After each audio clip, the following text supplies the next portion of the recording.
Bonjour à tous, bienvenue sur Voyage en expertise RH. Aujourd'hui, nous allons aborder l'épisode 4 du cycle sur la posture managériale. Le manager au service de qui ? De la structure, des collaborateurs, des bénéficiaires, de lui-même ?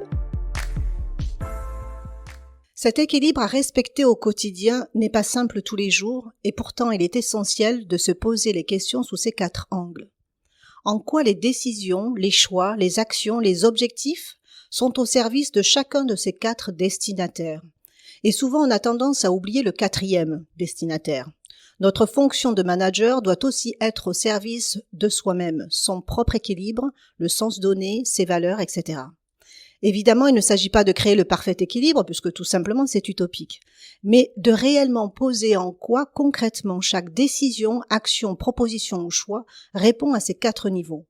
Cela permet de le poser et le formaliser clairement, objectivement, et nous guider dans les évolutions ou adaptations possibles, en fonction des situations, et de garder le sens toujours en cap et à l'esprit. C'est une manière très simple et concrète de clarifier les choses, son rôle, les finalités.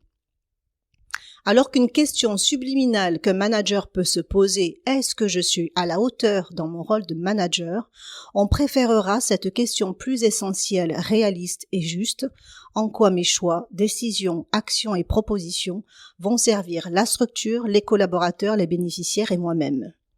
Encore une fois, orienter différemment son questionnement permet d'aller à l'essentiel de ce qui est attendu dans son rôle de manager.